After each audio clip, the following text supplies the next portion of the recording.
viewers, I welcome all of you to my YouTube channel JTR 24. Today's topic is "This Piece on the East India Bill", written by Edmund Burke. Now I am going to discuss summary.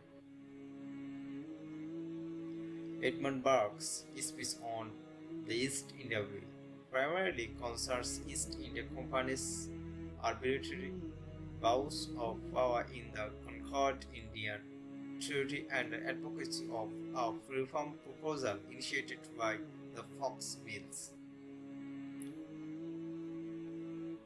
However, this piece is a passionate attack on the despotic style of government that the British adopted in India.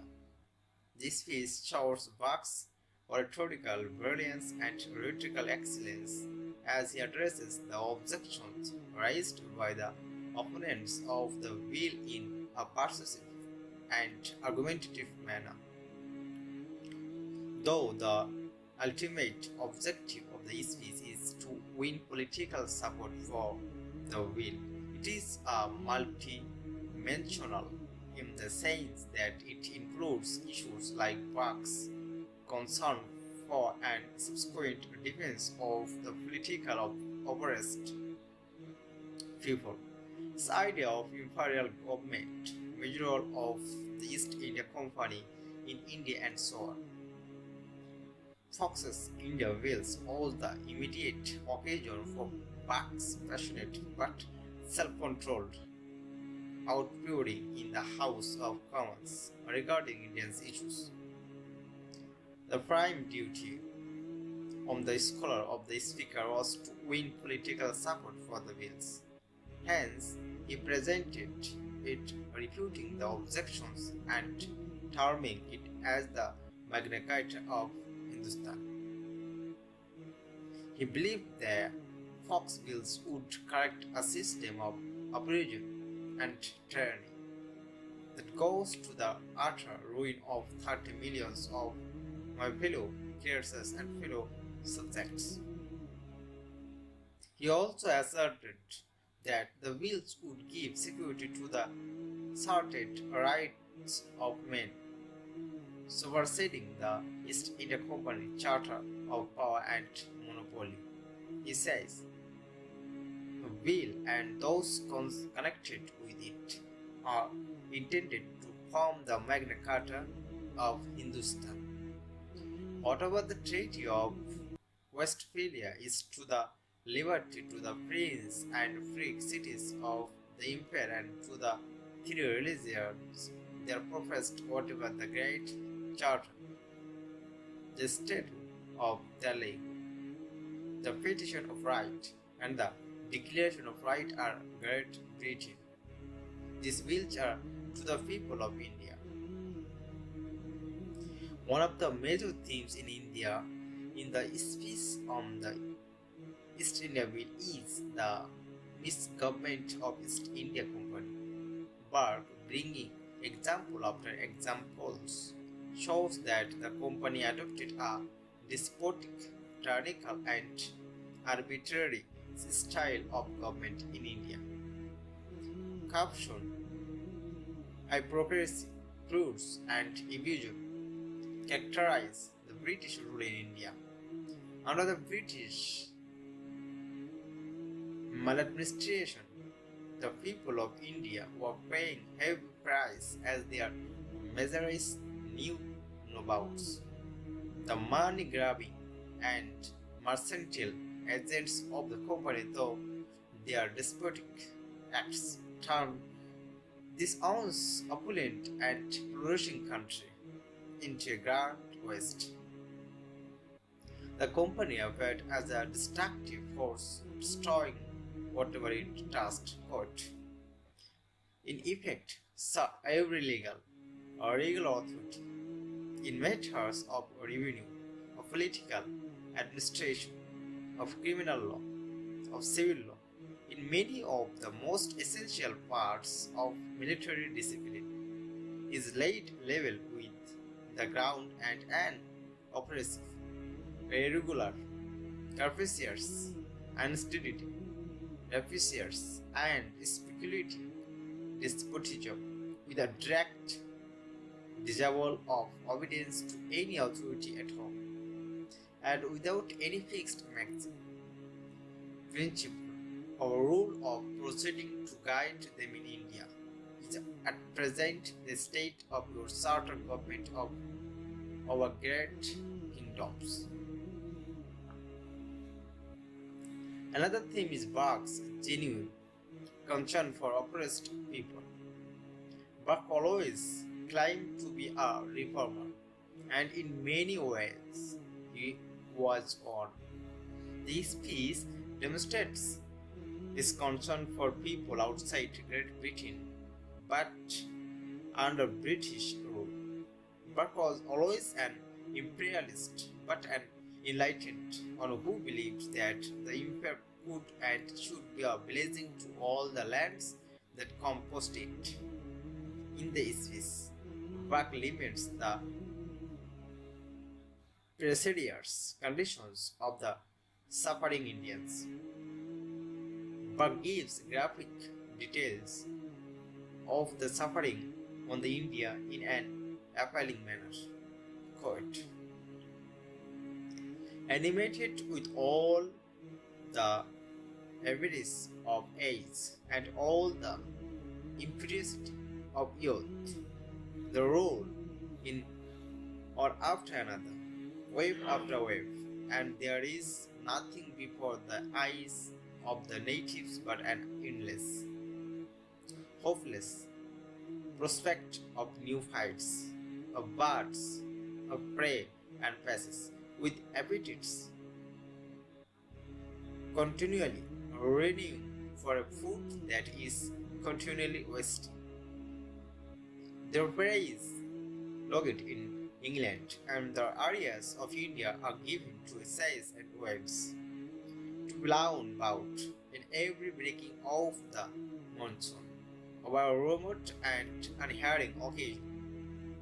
In India, all the beggars offered by which certain fortune is acquired in England are often displayed by the same persons, the virtue which dispense hereditary wealth. Here the manufacturer and husbandman will believe that just and punctual hand that in India has torn the cloth from the loom or wasted the scanty portion of rice and salt from the present of Bengal, or wrung from him the very opium in which he forget his operations and his operator. The principal concern for Burke is justice to the suffering Indians. For this he is even ready to wake the faith he covenanted the Solomon original indispensable oaths in which I am bound. Another theme is economics, since Burke never wrote a formal treatise on the subject.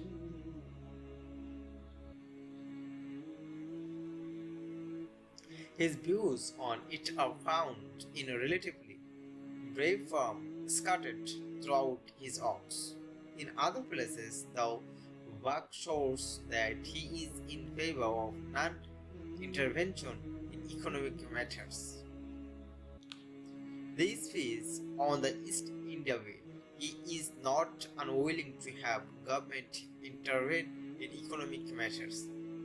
Burke himself defended the asserted rights of the East India Company against efforts to bring it under greater control by the British government a decade before he delivered this speech.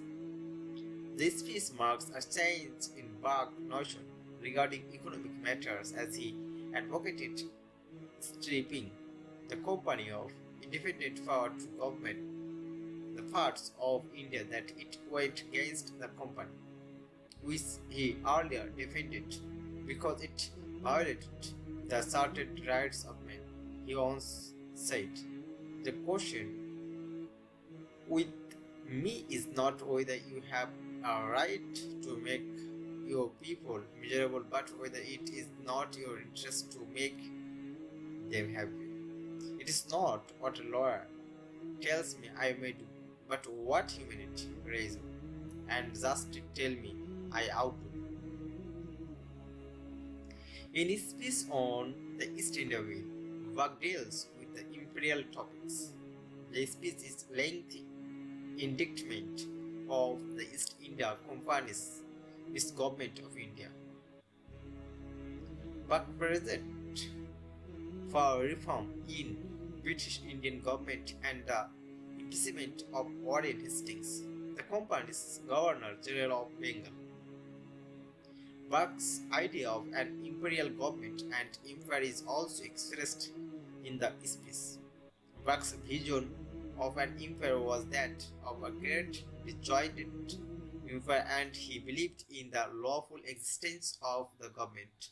He believed in an imperial rule that must be directed to the benefits of the rule.